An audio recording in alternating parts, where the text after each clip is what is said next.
I don't know about you, but I have had a ton of time to think lately. I have to be honest, most of it comes at about 2 a.m. when my brain's like, bing, are we okay? I don't know if we're okay. Is our lives okay? And I have to process that and calm myself down and go back to sleep. Some of that is actually due to anxiety and stress. I don't know about you, but apparently I can't see the future, which is a huge disappointment in my life.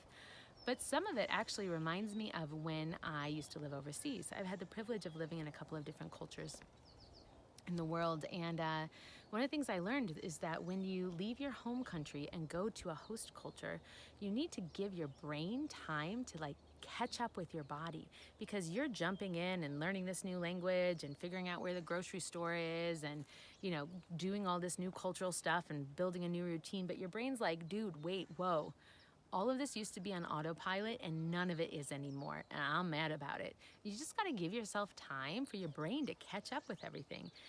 And in a lot of ways, that's the exact same reality we're living in now, where suddenly it's like, okay, when can I go to the grocery store? And will they have toilet paper? No, obviously they won't. That's not a thing anymore. And how do I meet with everybody? Zoom. Great, but also, come on, I'd love to shake a hand someday in the future somewhere. That might be fun for me. So all of our cultural rules are different now. And it's taking my brain, at least, a lot of time to catch up with that. And a lot of that looks like waking up at 2 a.m. with anxiety and giving myself then more time to sleep so I can also sleep deeply besides this anxiety.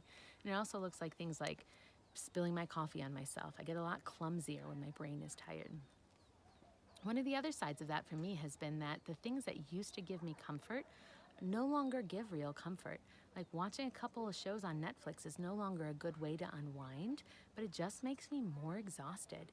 Which reminded me actually of a letter that Paul wrote to the Corinthian church. And I'm going to read you a little piece of that letter.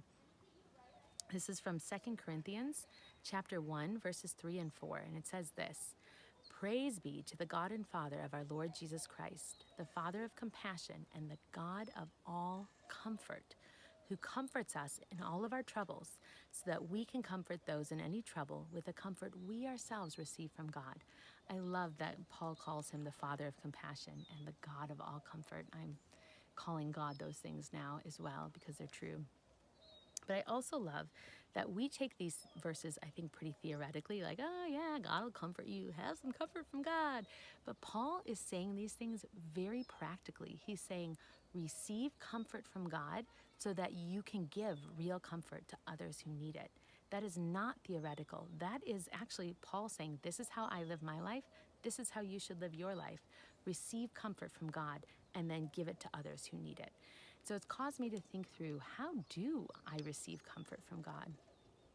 And one of the ways that I found to be really useful and practical in the way that I can receive comfort from God is this.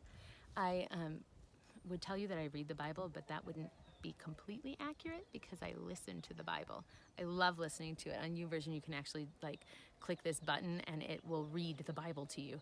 I like the English Standard Version because the guy's voice is really great. So I listen to the Bible every day. And lately I've been listening to the book of John, which is John's account of his travels with Jesus and his experience with Jesus. And I love it. Every day I'll listen to a chapter, and at the end of the chapter I pause and I ask myself the question, what did this chapter tell me about who God is? Like if it was an account of a miracle, I ask myself, what does that tell me about God? It tells me that he's compassionate and he loves to heal us and meet us where we're at. Or even travels, what does it tell me about God? Well, Jesus paused and talked to the woman on the street. That shows me that Jesus, who is following God, cared about the people that he ran into. And that tells me about God's care for me. And so I stop and ask myself, what does this tell me about God? And then whatever I learn, I think about my life and say, where did God show me that about himself in my life? And it changes my perspective every time. It takes me from a place of anxiety to a place of peace. That's real comfort. And then that's comfort I can actually hand to other people and say, this was true in the time of John. This was true in my life. I know it's true in your life.